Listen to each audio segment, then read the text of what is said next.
Jeremy Haywood-Smith. Jeremy Haywood-Smith, that's sick. Yeah. Cool. Honor to have you in the zone. Happy to be here, man. Thanks for having me. Thank you for coming. Of course.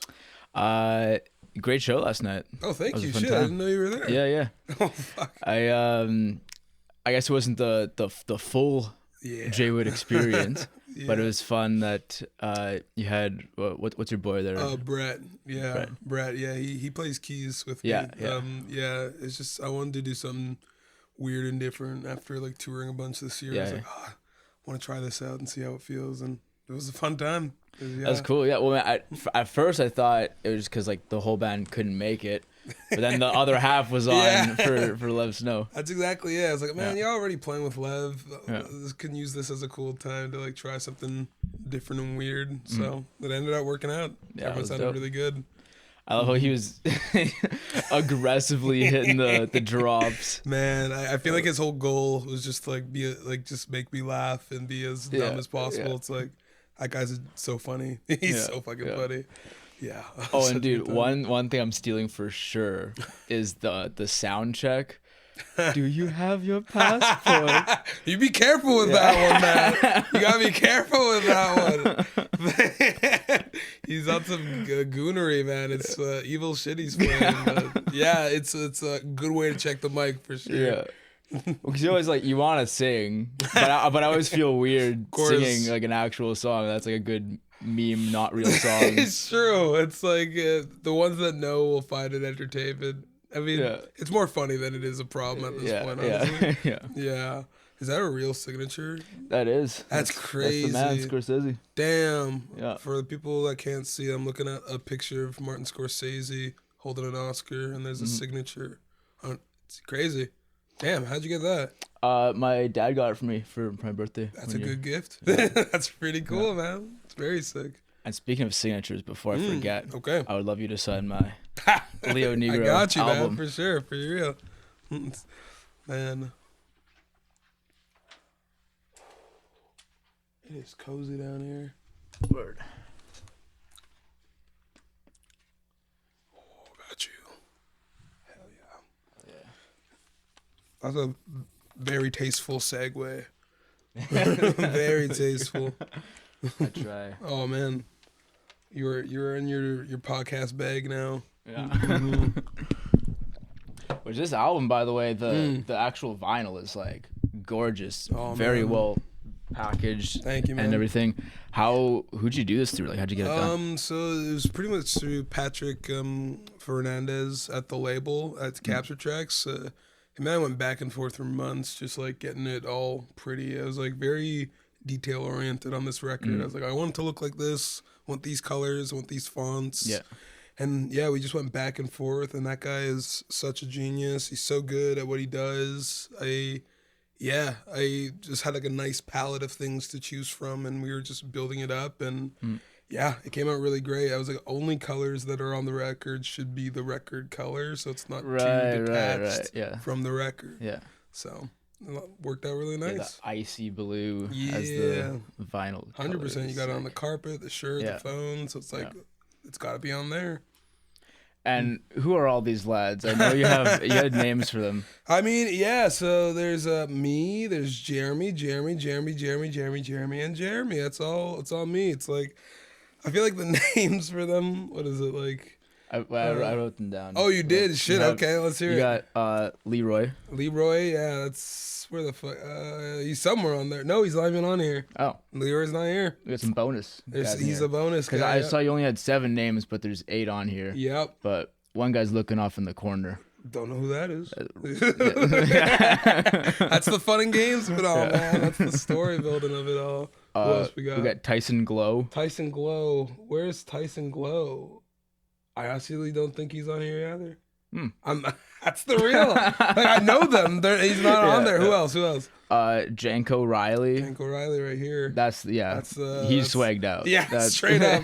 Shout out to Big E for lending me that jumpsuit. That was crazy. Oh, for real? Yeah, nice. Like from Big E. Styled a lot of these fits. I feel like the one in the middle and the one in the corner are the only two. I was like, you know what? I'm gonna just style these. But the rest, Big E and my homie Dave and Tegan and Naisland. Shout out to y'all.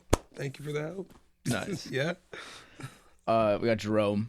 Jerome, dead center, right in the middle. A. Nice. Yeah, I don't really know his deal. He's just there. He's just vibing. hanging. That's the work. Fago?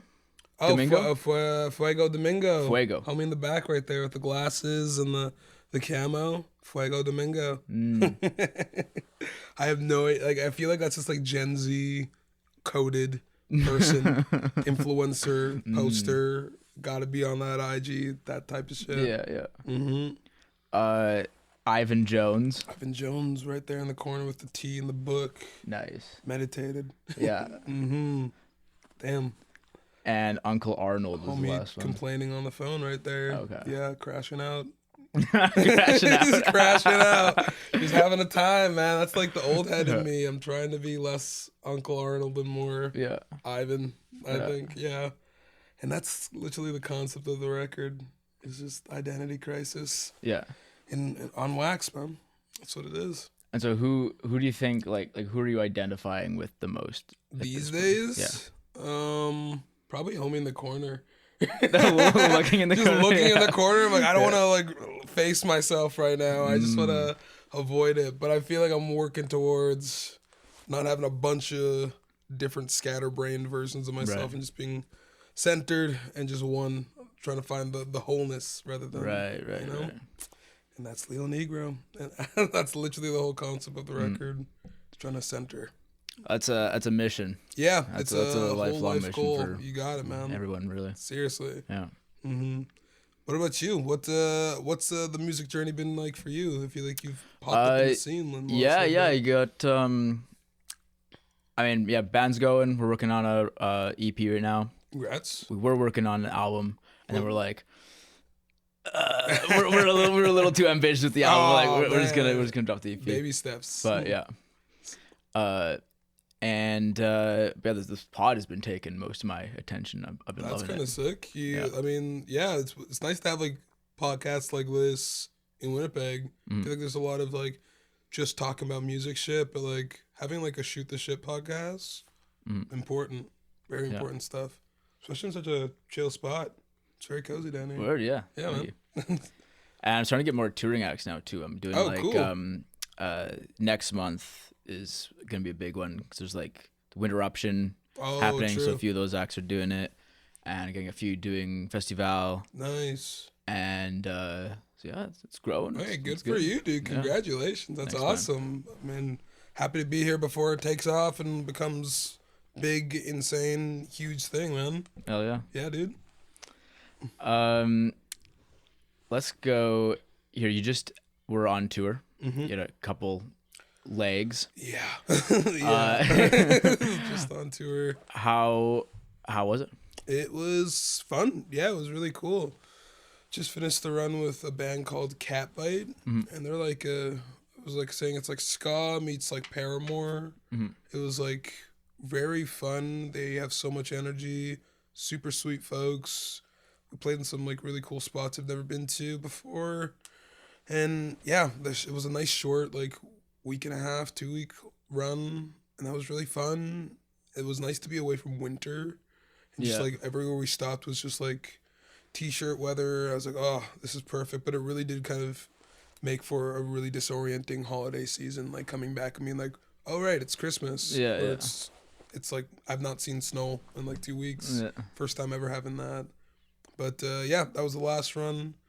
And then like a few weeks before that was just like a month-long tour with a band called No So. And that was really, really fun. Like we literally went back and forth in the country twice in 2 months, which taking a step back, I'm like, oh, fuck, I need to pump the brakes for a hot minute. Yeah, I feel a bit cooked, but it was really fun. It's like I'm stoked to get to do all the touring and stuff with the band I have, and it's been really fun. Nice. Yeah, man. And how was your Christmas now? How was the last week? Christmas was cozy. Yeah. I went out to a farm, saw some kittens, played some games. Yeah, hung out with like friends, families, and it was just like a nice little friends miss this year, and just like, doing it a bit different and just not being too running around doing all the shit I don't want to do. I'm like, I just want to like see the people I want to see and just enjoy the holiday while I'm here and not put too much pressure on it. Yeah. How was yours? Nice. It was really good. Sick. Yeah. I went to, on Christmas Day, went to my aunt's cabin in Lake of the Woods. Hell yeah. That sounds nice. And yeah, it was really nice. I hadn't been there since I was a kid. Damn. My brother went there. Insane. And yeah, super cozy. When I got there, she was doing a puzzle of like the Grinch, the OG How the Grinch Stole Christmas 1,000-piece puzzle. And so as she and our uncle are like making dinner and stuff, I was like, there's like a movie on Red One. Red One? You know, with J.K. Oh, Simmons. that's one of the Rock and like Ryan Reynolds. It was like, I wasn't super following it. It seemed fine, but then like the puzzle was in front, so I'm like, I'll do a couple pieces of this puzzle, and then I've never like gotten the puzzle. You never got the bug? No, but then I was like, well, I'm fucking finishing this shit. Hell yeah, dude. I did not finish it because it was way too big. Yeah, we left the next day. I don't know what is up with the holidays and just having random puzzles set up. It seems like every house I've gone into has like the puzzle in the corner. Yeah. But honestly, it's like the nice fidget thing to do. Yeah. And when you have something you're like half paying attention to, it's like better than having your phone. It's like, let me just do this while like glancing up every now and then. Yeah, yeah. I mean, I want to get into puzzles in the new year. That's big on my ins list for sure. Yeah, yeah. So you're getting the head start. Yeah. For real, man. That sounds like a great Christmas. Yeah, it was good. Hell yeah. Except I didn't get to finish that damn puzzle. She just sent me a picture today because she had finished it. Oh, hell and yeah. I was like, nice. And you know what? Maybe it's time to pass it down and you can finish what you started. Yeah. That'd be sick. Yeah. What type of theme would you go for if you're doing a puzzle? Theme, like in terms of what would you? I feel like landscape puzzles are actually so hard. It's just like you get 8 different colors of the sky, and they all kind of look similar, and then it's like it's just so detailed. I feel like I've been seeing a lot of like cool puzzles that are just like designs. So it's like this one is all the pickle jar, and this one over here, it's like a kitchen maybe. So you have an easier time knowing what's what just because labels are there and whatnot. But as soon as it's like landscapes or like a photo, it's like, okay, you don't realize how much details in like one building until every brick looks exactly the same. Yeah. You know, so if I had to choose a theme, I would choose something I would be able to finish and not have to be like cooking my brain over. Yeah, I feel like anything that's like animated, like or like cartoony, like the Grinch one was like a lot of like solid colors. Yeah. So you have like the whole Grinch's face is all like the exact same shade of green, and so you can just like piece it together. And like there's an expression, so you just kind of go down the line of it a bit. Right. It's like okay, there's the eye, there's the cheek or whatever. Yeah. Easier to finish. Yeah. Yeah, finishing a puzzle. I want to put that in like my January to-do list. Nice. Let's both finish a puzzle this do month. Okay. Let's decide it right here. Yeah. Finish that puzzle. It's happening. It's happening. Yeah. What's a theme that you go for? I guess you said animated. Yeah, I'd do something maybe like I get like one from a movie or maybe like a Star Wars puzzle. Oh, that'd be sick. That'd be dope. That'd be really sick. I feel like if it wasn't too dark, if it was like on a Tatooine, maybe like the Jar Jar puzzle or something where there's like water and shit. Ooh, an Avatar puzzle would be sick. Oh, that would be nice. That'd be nice. I don't know what happened, but on this tour, I became deeply insane about Avatar. I was like, y'all don't understand. It's actually incredible. I put everyone in the band. I downloaded it. It's like everyone needs to watch this movie. And by the end of it, man, we see each other, man. It was it was a stupid time, but it was sick. I'm stoked to go see the new one. Yeah. Is it actually I missed World of Water, if that's what it's called. What was it? Way of Water. Way of Water. Way of Water. It's out, man. It's on all the streamings or whatever. But it exists and it's pretty sick. I feel like I would also check it out maybe. But I just feel like that's one that like you really should have seen it in the theater. Like agreed. I should have, you know. Yeah, definitely levels it up. If you don't see it in the theater, it's like at this point, it's like it's not like super essential. You know, it's just like it would have been sick at that time. But even like Avatar as a concept, it's like I think society is like, oh, that's cool, a new Avatar. It's not like a. I feel like movies in general, unfortunately, are just like less of a cultural event now. Yeah. It's very just like a of the moment thing. It's too passive, especially when movies go into like home theaters so quickly now. It's just like, man, Avatar used to be crack open the sky, big deal shit. And it was just like, now it's just like, oh yeah, new Avatar, cool. Yeah. You know, it's like Marvel. That's true. Yeah, like things. the first Avatar was like a enormous Everything. event. Yeah. Everyone just stopped what they were doing and was like, this needs to be seen. And then second rolls out, post pandemic, everyone's like, oh yeah, cool. And then this one's out. It's like, oh yeah, I forgot Avatar's out. Yeah. Crazy how fast we've moved through shit like this. Yeah. But still gonna see it. Still worth seeing. I think it's like this is like I hate to get all political, but this is like the late stage effective late stage capitalism on art.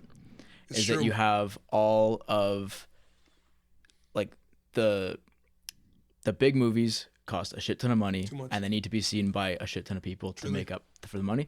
So they kind of dumb it down a little bit, make sure that it's accessible to everybody. And then nothing else gets picked up. There was one movie, I didn't see it, but I really want to, Sinners. Oh, man. That one? Yeah, it's a great film. Yeah. It was awesome. I feel like from what I've heard about it, that's like kind of an exception to like where it was like a dope, artsy, high budget film. Yeah, it's like I feel like, I had a crazy take on tour that my band really didn't fuck with, but I still stand 10 toes in it. Whereas like every great story, every best story already exists at this point. Right. We're not going to see a brand new original idea exist. I don't think so. I think what we're going to see now is interpretations of different combinations of existing ideas through a different perspective, which can then be seen as like a new movie. Like even take Avatar, for example. It's like, it's so clear. It's Pocahontas, Ferngully, Dances with Wolves. It's all those things, but in space with blue aliens and like all this technology. I feel like all movies now are just going to be some kind of something familiar, which is like, that's the thing we need to be able to like get into the movie. Right. But I think like for Sinners for example, it's like, oh yeah, it's like From Dusk Till Dawn meets like any movie surrounding Black people in like in that era of time. And it's just like, oh cool, it's a good twist of a existing idea, but it's from a really interesting filmmaker's perspective. It's done really well. It's stylistically cool. Has a great cast. New idea, but a familiar kind of grounding. And I think that's why it worked. That's why it succeeds. And that's why, film is so important, because there are some new perspectives coming out that I think are worth, spending your dollars and coins to go see in the theater, especially when people still care about the art form. I fucking love movies, man. I would argue as much or more than music, I love movies. And when I see a movie that is just like made with care, time, and precision, I'm like, dude, this is so important. It's like one of the best art forms without question. And so I'm going on a tangent right now. It's crazy. Oh, roll. And it's like, so like when seeing like these big ass budget movies that are just so boring and so uninspired, it's like, who the fuck is this for? Right. It's like, I used to love Marvel movies when there was a bit of a spectacle and surprise, and it just wasn't this thing of like generating money. It was just like a really exciting thing. But now it's just like, remember nostalgia? Remember that thing you gave a shit about 10 plus years ago? It's like, it's back again. It's like, who gives a shit? Like, the world's falling apart. Give me something else to give a shit about, So, I think it's important to like see movies in theaters when they matter. Yeah. Avatar, you can take it or leave it. You don't have to see it. It cost $1 million, whatever, $1 billion to make it. See it in however form you want to see it. Yeah, movies. Who do you think are some musicians like that, though, with like fresh perspectives on old ideas? Musicians? Unique voices right now. I mean, like Dijon is definitely up there. I mean, he's doing some really cool takes on R&B with weird production that's going on and super interesting. Obviously, Tyler, he's obviously been doing that for a long time, and I think what really sets him apart is just the fact that he's just a fucking nerd. He just Right, like he yeah. just is so loud about his influences and cares about things, and it shows within what he does. Who else is doing some really cool things musically? Oh, It's a little. Rochelle Jordan. Oh shit, I'm so sorry. Rochelle Jordan, she's doing some really cool shit with house music because she just seems so modern, yet it's also just so like old school house, like Detroit vibes. She's so dope. I can keep going, man. Yeah. But yeah, all these people are doing some really cool shit with music, and it's yeah. I loved McKinley Dixon's album this Oh year. yeah, McKinley. That's the boy right there. And I was listening to Slingshot today, and I totally didn't know that was him, or Yeah. it was kind of before he really popped, I guess. Yeah, it was like he had just put out, which record would that have been? For My Mama and Everyone That Looks Like Them. So the one before Beloved Paradise Jazz. So yeah, two Right. records ago. And we had met at Real Love. When would that have been? Like 2018, 2019? He played Real Love. Sick. We hung out, we chatted. Super dope guy. Also a huge nerd. He's a huge nerd. We got along. And I was like, yo, man, I would love to make a song with you. And yeah, we did Shine, and that happened. And then shortly after, he put Beloved Paradise Jazz out. And from there, it's just been like he's doing his thing. He's found his bag. And he's doing the jazz rap thing in a really cool way because it's like, obviously, he's an insanely talented like rapper, and he's a crazy good lyricist, and he's super smart. Like he's just like a sponge of like knowledge and shit. So it makes sense that it's happening for him, and it's super cool to see. And yeah, hopefully I can get somewhere near his level at some point, man. It's super cool to see that he's doing so well, and I'm very grateful that he hopped on the track, and we still play games together sometimes, so it's sick. Oh yeah. We'll get on Overwatch. We'll be playing Bastion. He'll die a bunch. I'll die a bunch. We'll talk shit. Bastion. I haven't Yeah. thought of Bastion in a minute. I played that one. When Oh it came man, him, like me, Brett, and McKinley, and like his homie sometimes just get on the games and we'll play, and it's just like we shoot the shit and it's fun. Honestly, I should definitely do that when I get back home. It's been a minute, but yeah, shout out to McKinley Dixon. It's a great record, and he's about to take over the world probably. Well, if he has like the players in the back, I've read they're like it was the same group as the last record. Makes sense. So they have all this chemistry together. Yeah. I feel like with a genre like that, with jazz rap, it would be easy to kind of just do the rap and then kind of Have be like, the okay, rap on top of and it. then it's like, but like the instrumental part is clearly like very meticulous and like because it's everyone has storytelling. chemistry. I think that's the big thing, and I obviously don't want to speak to him, but as a musician and a producer and a songwriter, it's like the music, like the musicianship and the instrumentation is guiding what he's saying. It's like all about the storytelling. I think very similar to like even how I write music. It's like it's a vehicle. It has to like have a destination, and it needs to all work together. Otherwise, if it's just McKinley rapping and then people making music around it, Right. what he's rapping about really falls flat, and it doesn't carry any emotion or weight or even journey, because it's like more than anything, from what I gather from what he's doing, it's like he's storytelling more than rapping or more than performing. It's just like, yeah, and I think that's what makes good art, is just good storytelling at the end of it. At the end of the day, it all goes back to Avatar, man. It's like it's like if you're doing just like a safe story, like yeah, you could definitely be that top 40 accessible music, but like having it be really intentional, detailed music, and having the instrumentation and the production all cohesively blend together, it just shows a little bit more intention and a little more detailing, and I think it really makes a different kind of impact musically, and it just reaches a more intentful audience. I sound like a fucking nerd right now. It's crazy. Nerding out. But yeah. And so how do you approach that with your own music?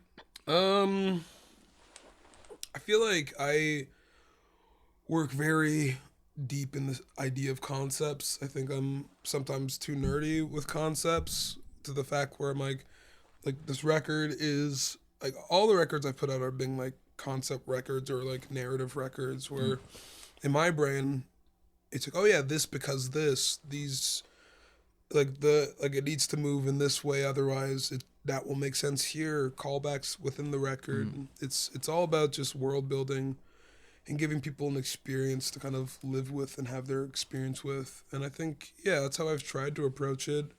This record, I kind of double down on like production and arrangement. I was like, really, like when I look back at the record, there's not like a lot of hits on it, or like there are songs that hit, but I don't think I wrote it with the idea of like, this one's gonna be the pop record, this one's gonna be like, it's gonna be hit, it's gonna be radio friendly, it's gonna be sync friendly. And no, it's just like I just needed to I kind of treated it like a Pet Sounds record, where I'm like, I just need to get whatever nerdy, deeply autistic part of myself is just like this thing because this thing, and to get that out of the way and just like look at it and examine it and learn from it. And then like I think whatever I do next can be have a little more breathing within it.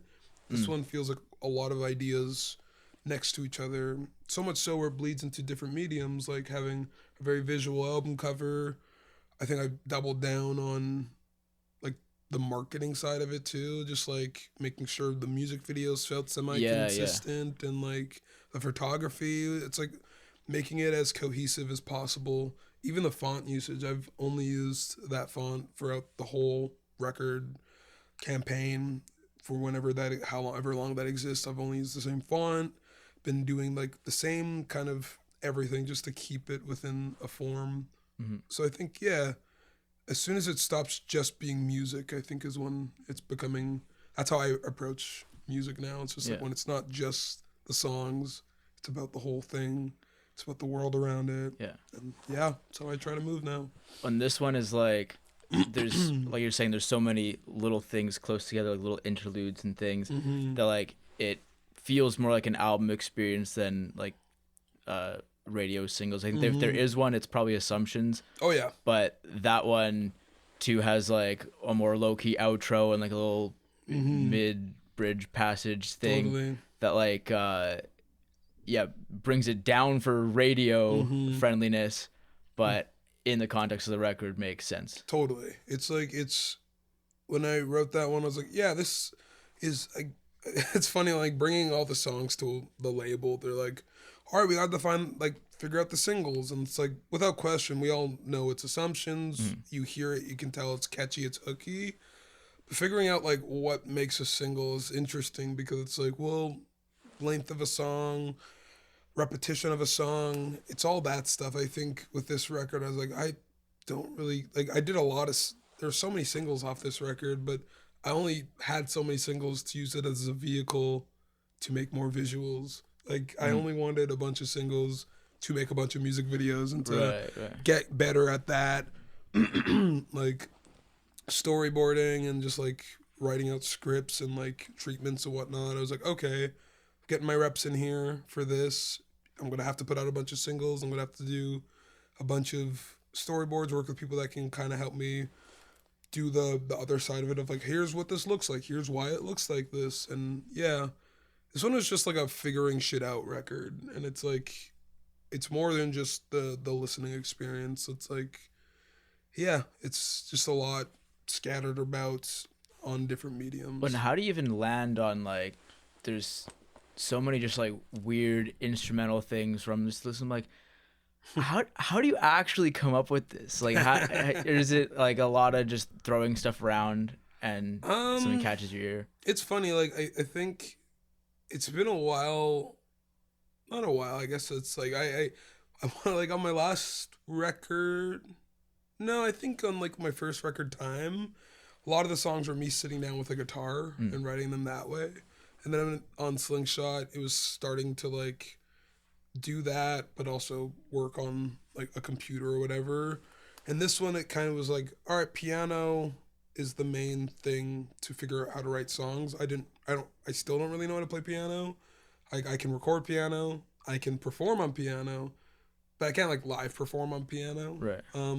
So I think figuring it out was just also learning the instrument and exploring the instrument, and also just like absorbing. I listen to music an ungodly amount, like at every point in time, especially when I'm like doing my day job, like mailmanning, working for Canada Post. I like have my ears in all day, listening to a book, listening to music, or listening to podcasts.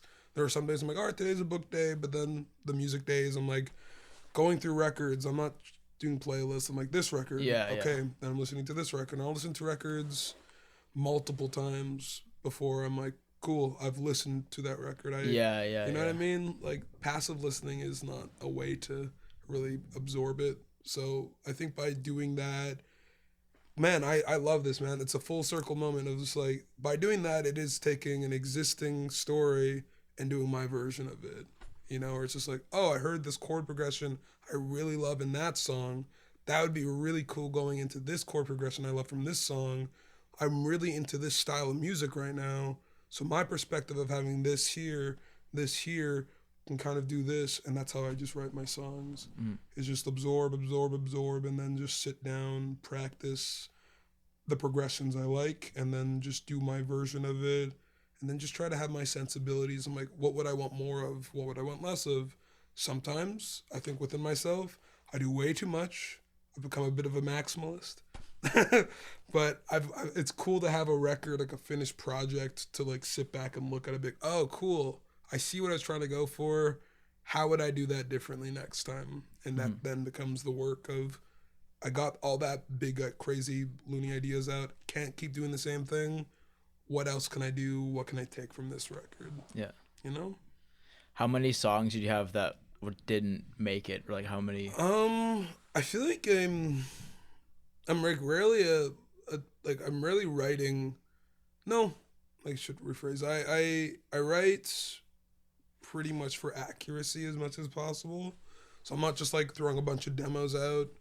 So like I think for this record I wrote about 20 songs. Okay. And like I think, yeah, so how many are on here? 11. So I guess, yeah, 9 songs didn't make it. So there's just 9 songs existing, and then a bunch of like ideas that are like didn't get to, like, for me, like a song is when it starts to have a bit of a structure. Then I have like ideas that are just like a loop or whatever.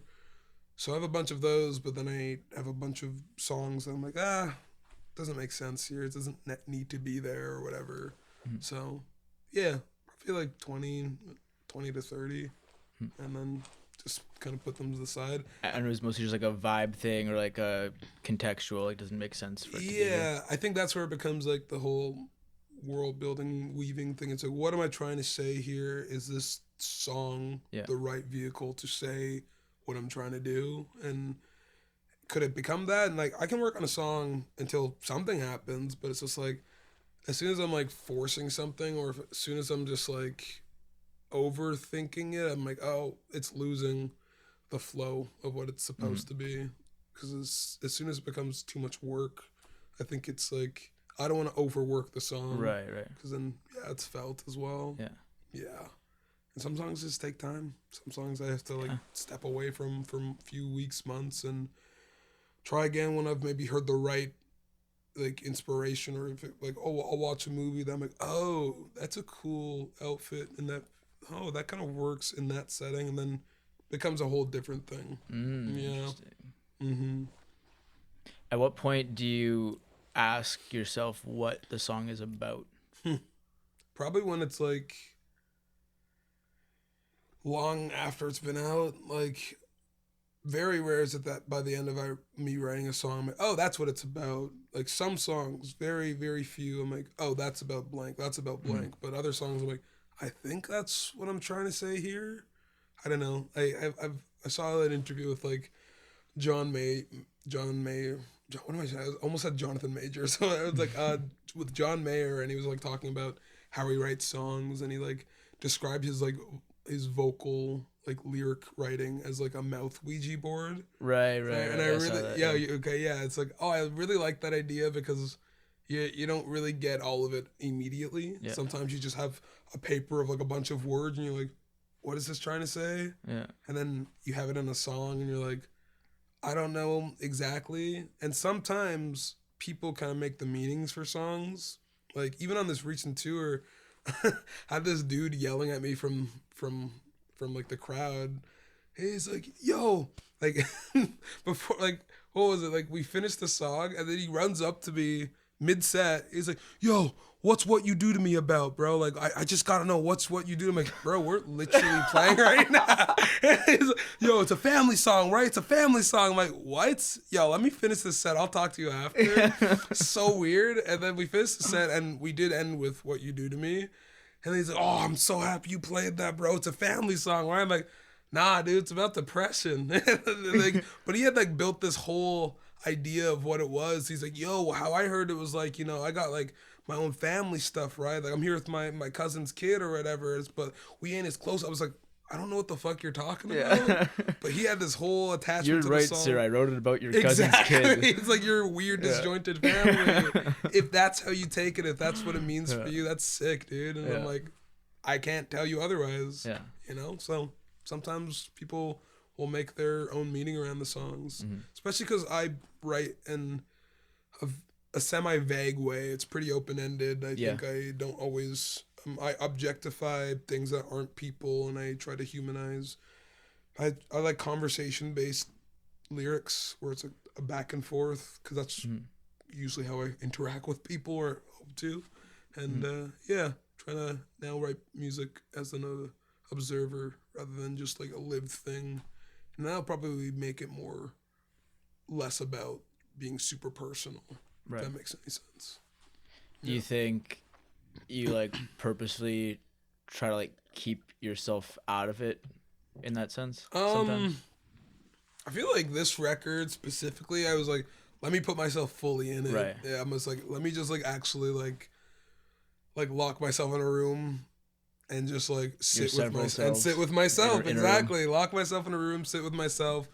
What am I feeling? What am I trying to say? What am I trying to like experience? And I was like, oh fuck, I'm kind of a mess. Like, it is a cramped room, bro. It's like it's a cramped room. No one can really sit comfortably or even stand up straight. I'm like, I need to like organize. I need to like get my shit together.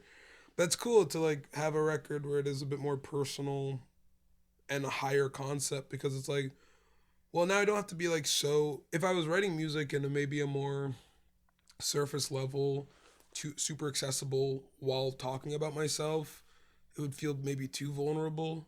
But it's like by doing multiple mediums, having it be a bit more concept oriented, I have now a bit of distance between myself and the listener.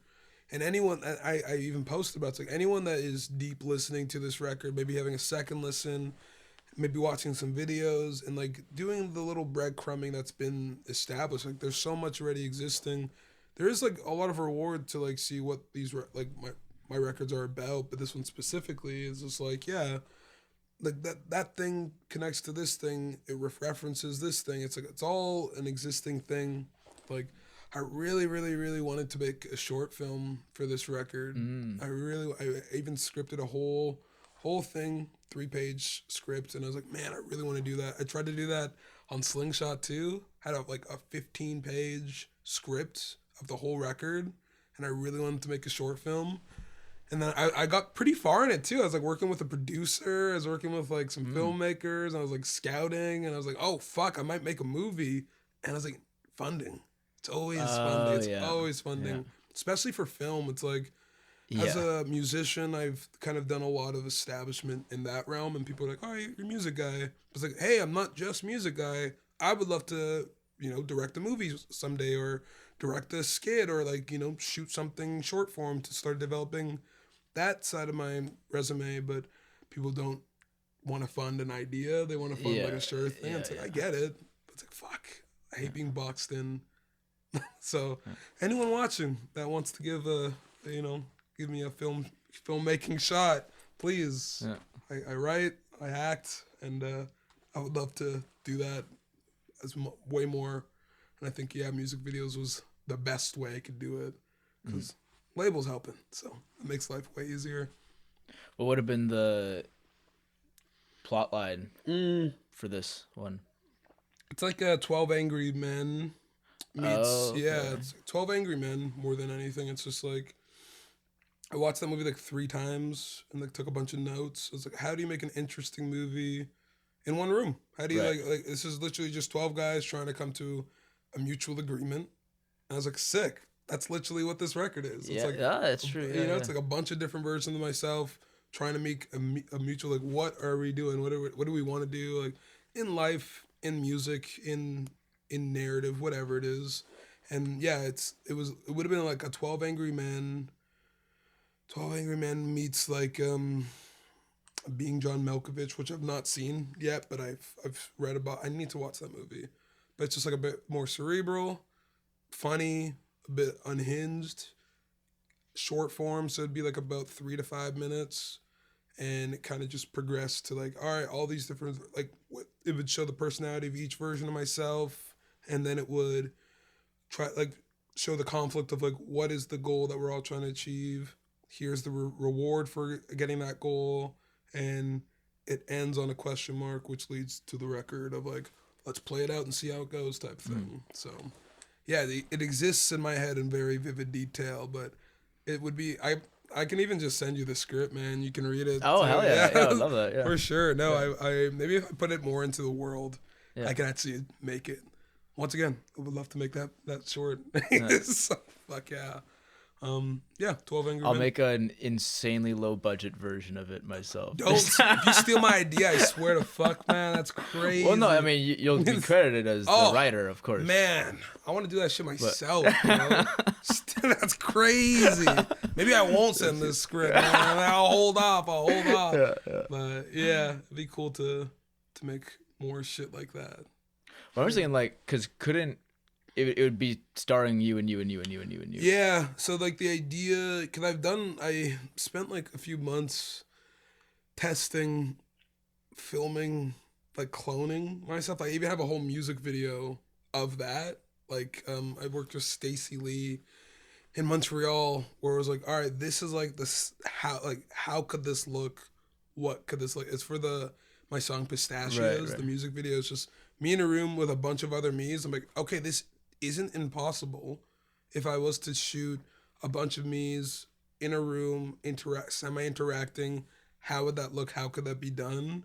And we did it in one day, in like 5 hours. It wasn't a long day. We would have loved to have an extra day, but we didn't have time. And if we were able to do that, I was like, oh, fuck. If I could do this in 5 hours, I already have a script. And if I had, like, if I already have, like obviously Brett, he's my +1. We do everything together, collectively, like, creatively. Like, we're working on shit all the time.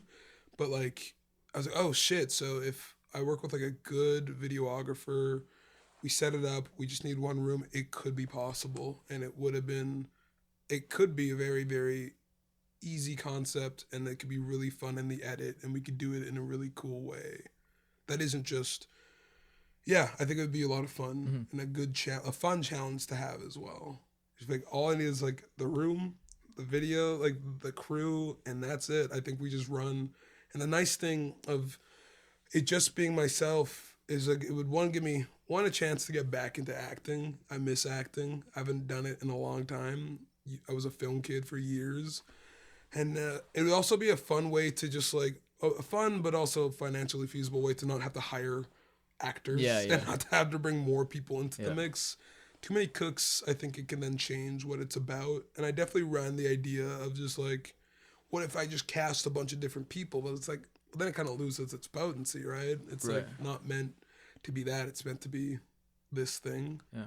But yeah, workshopped a lot of different things, thought about it a bunch, still think about it. Yeah, it exists. It just maybe hasn't been seen by the world yet. I think this could come together. I fucking hope so. So how much money do you think you would need? Not even that much. I think whatever it could afford, like whatever to pay the crew, of course, like pay everybody. It's like me, I'm so used to like not being at the bottom of the compensation rung. As the artist, you pay everyone first, obviously. Right. That's cool. It comes with the territory of like, trying to make your vision, your dream kind of come true. It'd be sick to get paid for shit more. Honestly, that'd be cool. But like, I think for something like this, whatever it costs to pay the crew and to just, I don't even think it would be like, it'd be like $2,000 to $5,000 would be generous, Yeah. Probably even less. So, I don't know. I don't know how much it costs to make videos. I think it would just be time Yeah, of like, because that's kind of the biggest variable I'm seeing is like always. you're really not sure for something like this how long It it's gonna wouldn't take take. long. I think it would take if I. That's why like it's all been trial runs. So it's like the pistachios videos took 5 hours. That Right. costs. We did that on a shoestring budget. It's like okay, if that's what we could do in 5 hours, with 2 people, if we had more people, it wouldn't take that long. You know, it's like especially when there's more of a narrative, more of a script, and like it wouldn't take. That's what this whole thing has been. It's like trial, try that out. Yeah. Let's see how that goes. Cool. Make notes. That's good. It's Yeah. all built into a bigger idea. Hell yeah. Always, you know? Very, very cool. Thrown into the universe. Yeah. More videos. Would love to make more videos. On the album, do you have like, because you're saying they're from these different perspectives, different versions of you. Do you have one in mind on each one? I feel like I've been asked that a few times. I'm like, yes and no. Yes and no. I think that's kind of like the whole here are the characters, y'all pick and choose where they belong kind of thing. Like I've made a bunch of playlists as well, curated to each one of these versions of self, and it's just like it's all breadcrumbs, you know, it's like listen, I mean, it's all out there. It's like I have an idea of where they kind of all land. Some of them are honestly more than one of them sometimes. It's like, oh, there's different agreements being made between 2 different versions of myself. So, yes and no. Yeah, still figuring that out. Maybe I don't figure it out. You're saying the mission is to, merge everyone and become one with all the different aspects of yourself. Yeah. But is there one that you could do without? Probably. Like, more than half of them, yeah. honestly. It's like, they all serve a function. It's like everyone has their internal version of themselves where it's just like I have so much imposter syndrome all the time. I can do without whatever version of myself is contributing to that. I can do with any version of myself that isn't helping me, feel a bit more confident or be a better friend or be a better, better to my relationships in life and is like not helping me grow or change. Any of those versions can fuck off. Yeah. But then, sometimes it's like, depends how you look at those versions. Like maybe imposter syndrome exists to keep you humble. Maybe. But also maybe it's to keep you in a safe comfort zone, which personally... Or keep you like on your toes a little bit where you're like, you don't want to get too comfy. And Exactly. It's like, don't get too ahead of yourself and don't let yourself get, too comfy. It's like, I hope to keep learning and growing and changing and doing really cool shit in art, but I can't do that if I'm just comfortable all the time. I think that's like a part of why I moved, and it's like a part of why I do these weird ass albums to be like, I'm making like, because I've put out this album that isn't big hits, I now have room to make an album that has big hits because it's like, cool, I've shown my range. I don't have to just keep getting weirder and keep getting weirder because like that's stupid. Why would I do that? It's a waste of what I know now. Yeah, it's like I can do tasteful versions of other versions of myself, So how did you find the move? How you liking it? Yeah, it's cool. I feel like Montreal's a really happening place. It's nice to be in a city that just has options changing and just like some flow and like variety to it. It's like it's been good, it's been not good, it's like anything, it's just an adjustment. It's going from Winnipeg of all places, which is really cozy, really familiar, really tight-knit community, to like a place where you really have to be more intentional and be more detail oriented. It's like, cool, this is an interesting challenge. Like, I'll tell you about it in the next 5 years, how it is, but it still feels really fresh, which is great and also kind of exhausting at the same time. So it's all the above, And Brett moved as well? Oh no, Brett's never leaving. Okay. Everyone's been like, Brett, you gotta go, and he's like, nah, I'm staying. But he'll travel a lot. He'll visit. Yeah. He'll do a lot. He's one of the busiest people that I know. he's like touring with Living Hour. Yeah. Tours with me, and then he's like working in film. He's doing so much shit. So honestly, you should have him on the show sometime. He'd be a very cool guy to chat with. Word. Even though I think he would hate to be talking about himself, I think it'd be very fun to hear his brain at work because he's a fucking genius. Nice. Mm-hmm. I just remembered he had a do-rag on yesterday. Oh yeah, I christened him with the do-rag at the start of the set. Nice. Like, put this on. So stupid. We were just like, let's fucking go there, man. Let's just take a piss out of the whole night and just like have fun. I actually. What was that sound he kept hitting? Those like super high pitched. No, like the beep. Yeah. It's the sound of a fire detector battery being low. Okay. It's like the worst noise. It's so funny because it's like you in any video and like especially like black like reels or TikToks, you'll just like someone will be talking to the camera in the background. I hears that beep. It's like, you don't got your life together. Yeah. You don't even change the battery to your fucking smoke detector. What the fuck you talking about? So. That's funny. Yeah, that was a good one. Those are killing me, the drops, man. That was so funny. Oh man, that's what it was all about. Yeah. That's what it was all about. Just a bit. Let's go. Oh, I was fucking dying. Yeah, I definitely want to do that more. That was fun. I feel like I sometimes forget to have fun on stage, and that was fun to do. So I'm like, shit, I should do that more. So are you doing like solo? Okay, so I saw that you opened for Duckworth. Yeah, which is dope. That was really cool. And so did the band come out for that? So it was Charlotte and Ben. Charlotte, who plays bass with me, and Ben, who plays drums for me. We were out at, Otis Mountain Fest, like the day before that. It was such a busy weekend because it was the week of the album release, so they had come out because I got accepted to play Otis Mountain. And so like they came out for that on the Friday, which is when the album came out, which shout out to Otis Mountain, Get Down, such a great time. High tier festival, super cool. So did that show, and for like months I'd been like, Duckworth was in like, yo, take your band to like, open for me on this tour run. And I've been like, yo, everyone take JayWood, blah, blah, blah, for months or weeks or however long it was. And like the week of that show is when he announced it, which I was like, bro, give people more time. That's crazy. But I was like, fuck it, I guess we got to do it, which was sick because I really love that record. It was a good record. It was cool. And then, so we did Otis Mountain, got the thumbs up that show was happening, did that show the Saturday. And then, Charlotte and Ben went home on the Sunday. It was a quick little weekend run, quick and easy. It was fun. It was cool. Nice. Yeah, very cool. No keys. How does that change things? Not too much. I feel like I have like enough backing tracks where like I can just add them back in. Oh yeah. So I can pretty much it's like I could just adjust the set for what is missing and what's necessary. Right. It's like, I think I just need a bit more tweaking of some of the older tracks, but like, the set just changes a bit.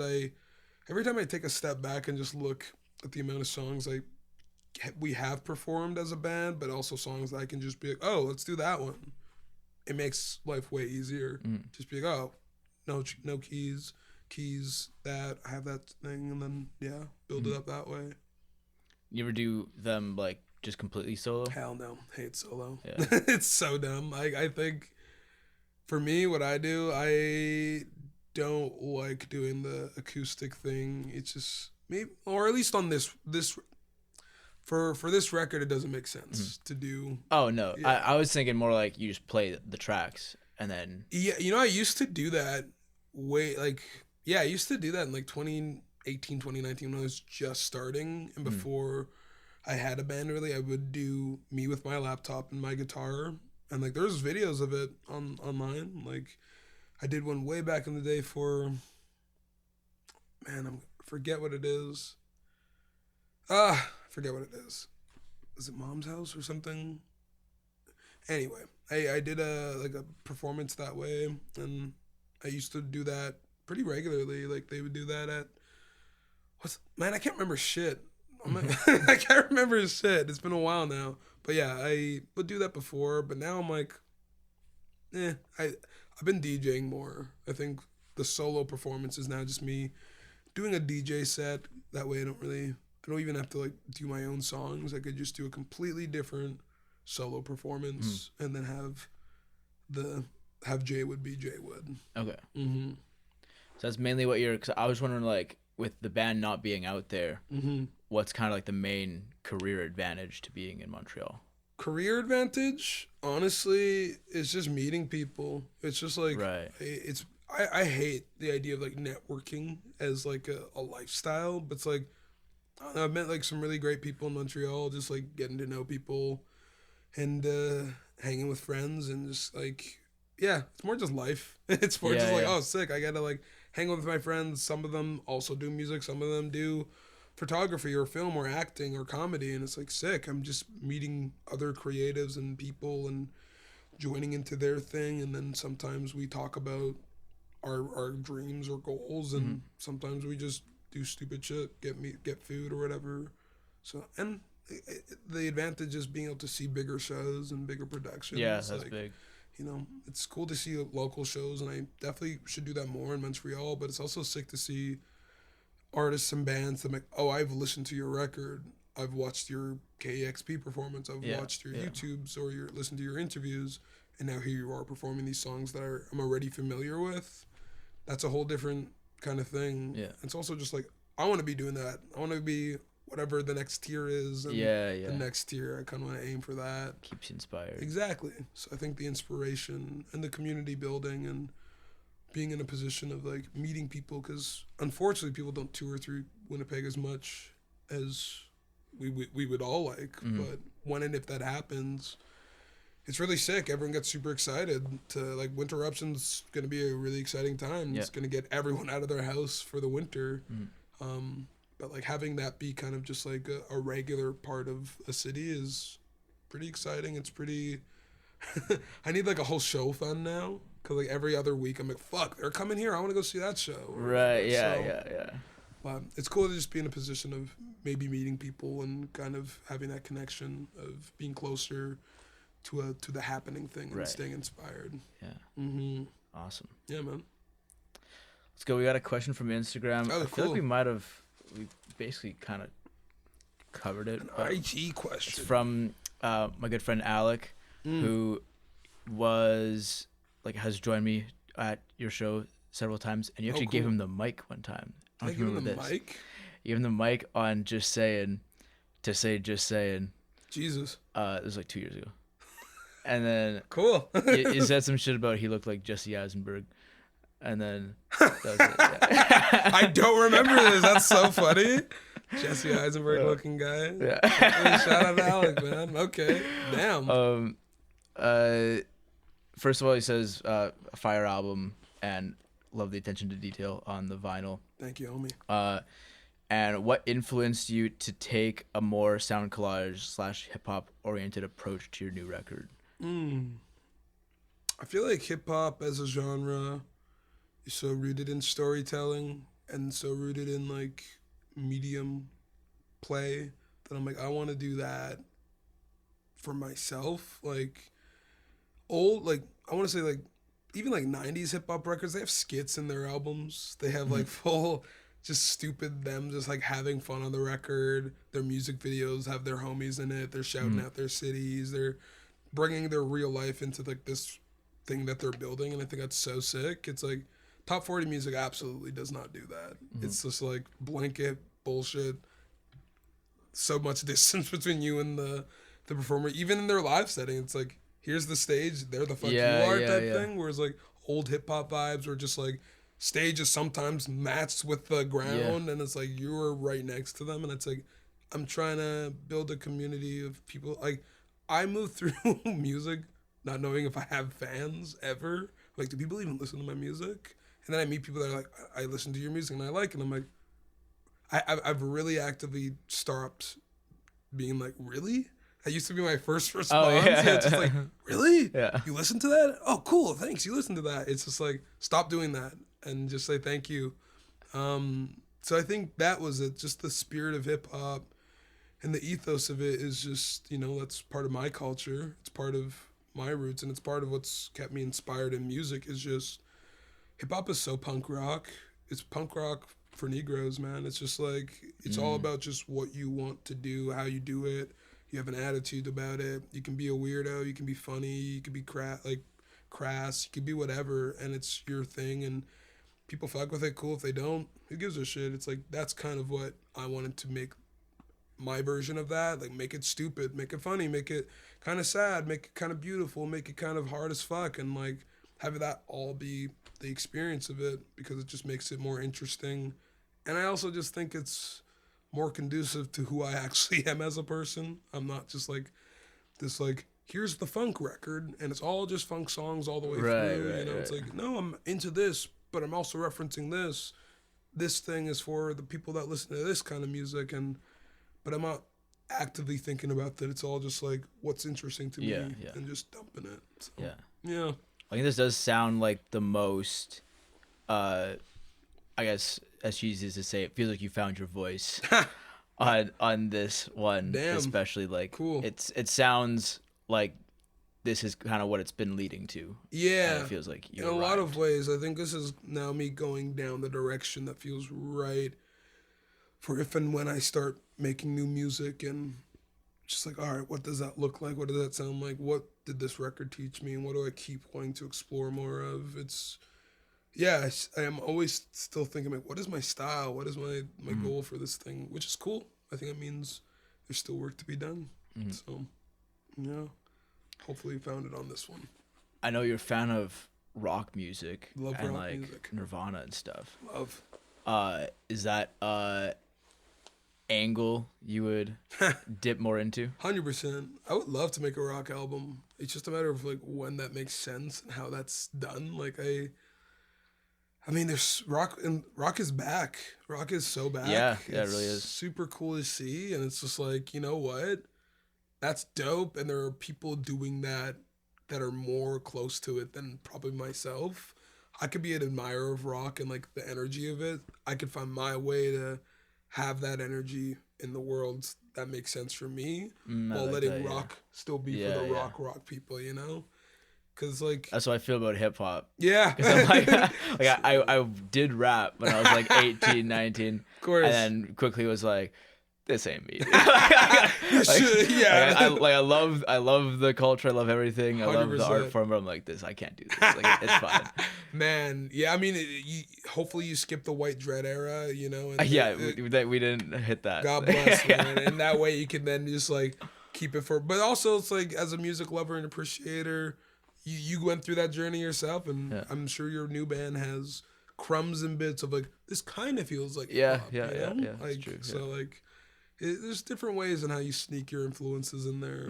But yeah, for rock, would love to do it more, but I play guitar on stage, so maybe that's a way to... I do have a distortion pedal, and I do rip some solos, so there's rock elements, but it's not like a rock project. But who knows, maybe down the line I can make more rocky songs without being like, I'm a rock artist now. I feel like, might not make sense. Especially I feel like there's no real reason to like do like a hard pivot and like try to label it. I think the best or some of my favorite artists are ones who like they dip into all this different stuff, but it's not like this is this album and this is this album. I feel like I've stopped looking at it like that. It's like it just becomes too convoluted. And even within yourself you start to like be like, well, what can I do? Like am I just gonna be this thing? It's like I had people call me a rapper before I even started rapping because I'm obviously black in a white city. And it's just like, everyone's like, oh, you do music? Do you rap? Do you DJ? I'm like, no. But now it's like, I'm making more hip hop leaning songs. And it's like, this is the record you can maybe have that assumption towards. Because, that's like what the record is at the core of it. I still wouldn't necessarily call it a rap album, but I recognize that it has the most rapping in it. Therefore, it will be seen as such. Can't be stupid. But, like, now I can be like, oh, I can do... It's not going to stay here. I can take the parts of it from rap and hip-hop I like, but I know within myself, whatever I do next won't even sound like this. And it's like, That's so exciting and so sick because I love pivoting. I love just like really like just changing expectation. It's like I agree. Like my favorite artists are ones that I don't know what they're doing next. Like Tori Moi is a great example of that, where like every Toro album, I'm like, oh, I can't wait to hear this. I'm like, oh, that's not exactly what I thought it was gonna be, and I like always kind of being surprised and excited. And if I have a charged reaction about not liking that album, I can just go back and listen to the albums I like and be like, oh, maybe I get a different perspective of like, I see there's breadcrumbs of what this album is that maybe they just weren't ready to do yet, or they were really into this other thing, and then you go back and it's like, oh, there's breadcrumbs of that record, and it's just like the deep dives, man. It's so rewarding, so rewarding. But it's also just so nerdy. That's why you gotta love this shit. That's why you gotta love this shit. Yeah. So, yeah. There's reminded me of Tyler, when you're saying people were calling you a rapper before you're a rapper, etc. Because he started as a rapper, but then Igor, he won the Grammy for I think best rap album, right? Or best hip hop album, something. And then he's just like, bro, like this is alternative as fuck. Yes, I think about that a lot. It's just like, you know, he at the top of the record was like, this is not a rap album. Yeah. This is Igor. It might have rapping in it, but it is not a rap album. There's more singing on it than there is anything. And winning the award for best rap album is just like, and he even said that in his acceptance speech. Yeah. Like, this is cool, but it's like, you know, you give your sibling the unplugged controller to be like, here you go, there you go, play the game. Right. But then it was really cool to see that, you know, on his next record, he won best rap album for the rap album. Yeah. Like it almost felt like he almost was like, y'all think I'm a rapper? Man, I'm gonna give y'all the rappiest rap record imaginable, and he wins the award for it. It's like that's so a great sick. one. That might be. It's either that one or Igor is my favorite. What do you think? Call Me If You Get Lost or Igor. I've been jumping back and forth. It's like, what an insane run of like Flower Boy, Flower Boy, Igor, Call Me If You Get Lost, Chromacopia. It's just like insane. And then obviously Don't Tap the Glass. But like between those two, I think it's a mood thing. It's also it is a mood thing, I agree. I've heard Igor like so many times that it's like I'm a little bit numb to it. Yeah, I think Call Me If You Get Lost has a bit more to offer. Yeah, it's just like it just goes in a few different places, whereas Igor stays. It's more contained. It's very more. It's like a lot more contained. Very much a whole palette. Thing. Whereas Call Me If You Get Lost, the whole narrative of it is the travel. It's just so much fun. It's so much fun, and you can tell he's like, we're still on the boat. We still on the boat. We got our toes out. We all got our toes out.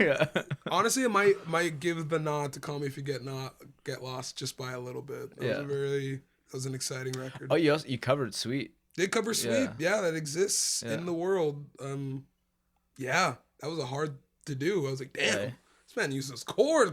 This is crazy. Shout out to Brett for joining me on that journey, man. We did that shit together, and that was a really fun challenge. Fucking. Yeah. What'd you learn through doing that? Arrangement choices and just like obviously I can listen to music so much and like be like, okay, I think I hear that, but the cool thing with a cover is learning by doing and being like, oh, interesting chord choices, and then that like you have to listen to the song so many times to try to get it even a little bit right. It's like, he takes that out there just for a second. Interesting.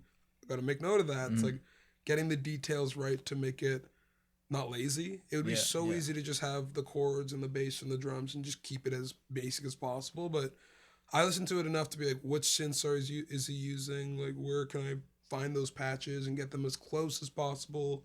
Having all the little detail-oriented things.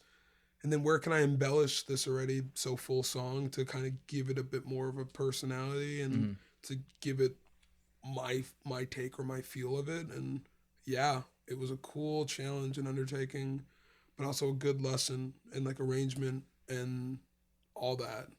Yeah, it's crazy. I would have done it completely different now, but I'm glad that I tried it then. How would you do it different now? I think I would probably be more minimal for sure. I think I tried to I kept it.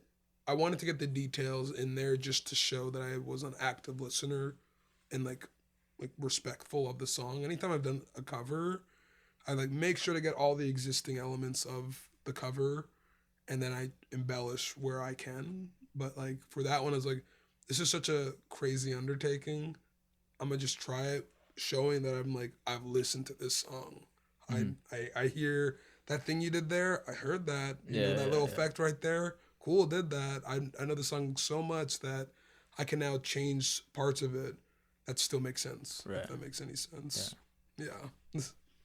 I think going more minimal is like, well, I always find this when I'm doing a cover, it's like hard to know, because you're saying like you want to be like super meticulous and do exactly what they're doing, and it's hard to tell for me where the line is of like, because I want to do that as well, but I also want to make it my own. Yes, of course. And then it's like, well, am I making this my own, or am I just playing it dumb? Like, yeah, just playing it safe. you know? Yeah. It's tricky. It's like I think with more simplistic covers, there's more room to make it your own. With a song like Sweet that has so much going on, it's like I could do a complete, like a super safe, very minimalistic version of it, or I can just be a nerd and try to do what Tyler did, who's one of the best out there. If I can get a cover that shows that much attention to detail, I can make a record that has that much attention to detail, you know? So it's like, it was more like it was school. I was like, I'm doing my research. I'm going to run an experiment and do a cover of one of my favorite artists and make sure I get all the details, try to get the synth patches as best as I can, and show that I'm like, I've listened, I'm watching, I'm paying attention. Okay, did that. Could I do that for myself as well? And here we are. Leo Negro is my version of, you know, that detail-oriented, kind of meticulous record-making experience. Huh. I just came to that conclusion. Yeah, that was sick. Damn. It's been coming with the Tyler. I noticed the Tyler influence like right from early on. Totally. And I remember like when the Grow On dropped it, and then it's like Sweet came on. I was like, oh, I'm like, I fucking knew it. I'm not hiding any of my influences, man. I love music and art so much. That's like, have y'all heard this thing? You need to hear this thing. It's like, obviously, if something hasn't hit me so much where I want to try to do my version of it, I hope everyone can take, because everyone will take something different from it. It's like, I know people that don't know Tyler or don't like Tyler. It's like, that's cool. As a musician and a music nerd and an artist myself and a songwriter and a producer, it's like, this is a really cool artist to be inspired by, more so than like a Drake, where it's just like, that's embarrassing. Imagine if I was like, if Drake was my guy, how shitty my music would be. I mean, semi-disrespect to Drake, but it's just like, it's just like, it's impersonal in a way, where it's like having like my favorite artists are the ones also doing the multiple hat wearing, you know, they're in their videos, they're behind the scenes of their videos, they're taking risks. They're taking risks. There it is, man. They're really putting themselves out there, and I love that, and I like that's more inspiring than somebody that's like, I'll get the best people at the game and I'll put myself on top of it. You know, it's like, that's cool, but it's just not what I want to do. It's like, it wouldn't make like, I've worked with, I've been asked to work on people with people that's just like, here's a beat, do something on top. I'm like, can I like change the arrangement? Like, I would put this part here, and you know, it's hard to just jump into a thing. I like to be part of the building foundation of an idea, because that's what feels really exciting and inspiring to me. Like, when making a song, it's like, okay, how can I make this song as cool as possible? Which is also why I want to say, if anyone needs a producer, a co-writer, co-producer, whatever, I just want to do more shit like that, because I do so much of that for myself. And I'm so grateful, so grateful. Shout out to Collector Studios, Will and Art. I love y'all so very much. They have been such a they've been great teachers, amazing resources, and just great partners in crime for helping me figure out music, man. Like, they give me the space and room to just be in the studio and just be like, how about this thing? And they're like, cool, let's try that out. And that's so fucking important, and it's really given me the room to be a more confident producer, and like having this really cool tight knit community of like people I do work with has been really cool and really inspiring, and I would love to offer that to whomever needs some help with the problems. And I love figuring out music problems. It's like, oh, I have this loop. What can I do with it? It's like, let's get into a room and try to figure that out. Yeah. I would love to do that. I love, because I've been able to do that for a couple people. They're like, cool. okay, they're working on a song. All right, I met this guy while I was traveling. He was from Australia. Oh, sick. He had a song, and he was playing it for me. And he's like, I have this one line. He's like the song's done. I just don't know this one line. And he's like, I don't have something for this one line. And the line is something about something. I never learned how to write. And the next line I don't know. And then like, I never learned how to read. And it also rhymes. Oh. And then he's like, oh my god! Yeah, I thought of that. He's like, that's the one. I'm like, it's like, but sometimes it's just like it's an easy thing, and then you just need ears. You know, you need just someone need else a separate perspective. Yeah. And it's also just like when you're making something and you're so deeply entrenched in it, it's like you're tunnel visioned in on an idea. It's like having some, like you said, it's like maybe it doesn't need all of that stuff. You can just try this, and it's just like, oh, duh. Yeah. Duh. You know. Yeah. So I would happily be the duh to anyone's music problem, or at least try to. Did you have a duh moment yourself, or someone like added something to what you had? Yeah, all the time. I think with working on this record, it's like having. I feel like just having like Will, Art, and Brett kind of just like oh, let's do it this way or try something this way to get like I'm trying to think of like this record specifically. I think Palma Wise on the record is like one of those songs where when I first wrote it is one of the only songs in a long time where I've like sat down and all of it happened at once. So I'm like, here's all the chords, the full progression. I was like, damn, that's cool. And I showed it to everybody and they were just like, this song has some chutzpah. So just like going through the journey of what would you do on this song? what? Because it feels like a Frank vibe. It feels like a cool low tempo R&B track, which I would love to do more songs like that. And it's cool that I have a song like that.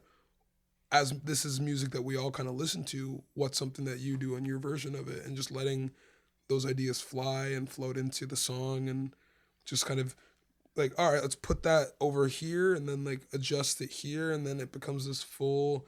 All right, let's take that out for a second and have it come back here. Mm-hmm. Oh, this section here, it's been running for too long. Cut it in half, change it into this. And it's just like, oh, this is a full, simple loop that is growing and changing and shifting. And it's like so sick. I fucking love that song. Hell yeah. It's so sick. Yeah. And I mean, yeah. I think Big Things was also another song like that. The one with Tune Yards. It was like, I wrote that loop, like the main loop of it. Had that sample flip. And I was like, I've been wanting to do something with this sample for so long. I had the idea of the first part, and it was just those two parts. And I was just like, what the fuck is this song? It's so weird. And then I was like showing it around, and then I got connected with Tune Yards. And I was like, I have this thing. I don't know what it is. It's like, I want it to be a song. I don't know what kind of song it is. I don't have anything I can point and be like, that's what I was listening to. Right. Super alien. And then getting the most alien people on top of it. Like, Tune Yards are so weird in like the best way possible. Like, the textures that Meryl added to that song, I was like, that's so stupid. It's stupid in the best way. Like, when I say stupid, it's high praise compliment. Is that one of the, like, there's that part where it's like, like that weird sample. That's the sample flip. It's like, hold on, I think I have it on my phone right now. Where is it? Where it just like, I can do this live on here if it's still saved.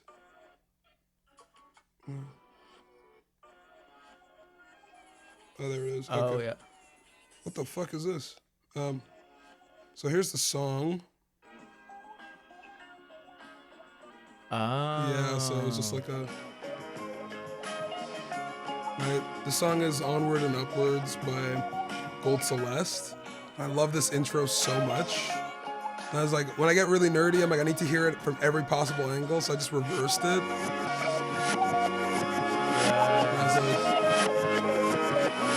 I was like, ooh, what's that over there? And I just found that. And I sped it up.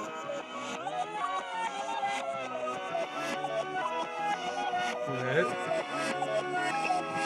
There it is. I'm like, oh, getting closer to the thing. And then eventually I just found it on the right pitch and the right key I wanted. Also, wait, what are you doing on your phone there? Is that like live? It's this app. Shout out to Will Grierson, big bro. He put me onto it called Koala. It's like a sample pad essentially, and you can you can like speak into it and be like, hey, and then you can just manipulate it. And that's sick. Yeah, put it into a sequencer. You can perform on it. It's super cool. Hey. I really just used it as like a sampler and just like, oh, this idea. I use this a lot. I've tried to be using it more because it's like, when it comes to any tech, the path of the least resistance gives me the best impact. Like, there are so many different ways to sample music. So many. You can use a record and have it run through a thing and have it run through another thing and get it super clean. But it's like, I don't want to do any of that. I'm technologically illiterate. I don't know how to use a lot of big tech. And I like things that are simple.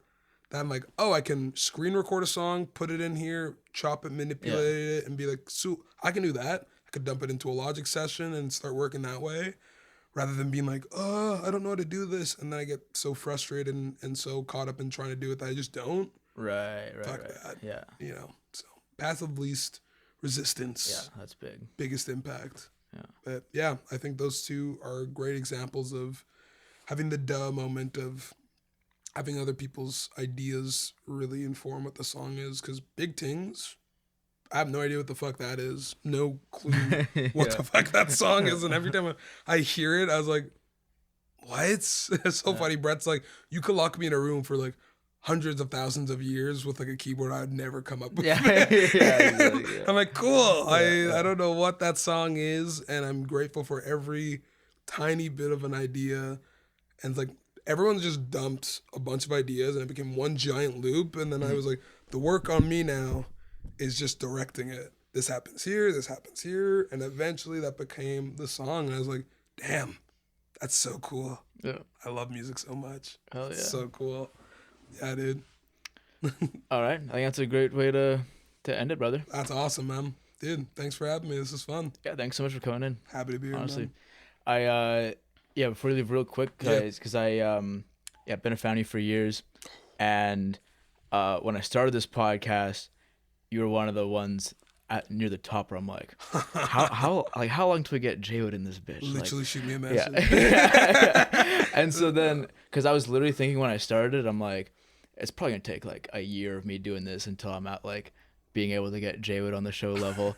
And then I was like, we're a few months in, we're getting some traction. I'm like, fuck, you know what? Shoot that shot, man. I'll shoot him a message. Hell yeah, dog. And he hit me back, fuck it, I'd be down. I'm like, let's go. Let's do it, man. Honestly, you did the thing, man. You shot the shot and you got the thing. I'm such a big supporter of that. Shoot every shot. The worst anyone can ever say is no or not respond. Yeah. But at least for yourself, it's just like, cool. Now we did the thing. Yeah, happy to be here. Happy to make it happen, man. Fuck yeah, bro. Hey. Oh, hey. Thanks for having me, dog. Thank you, brother. Of course. All right.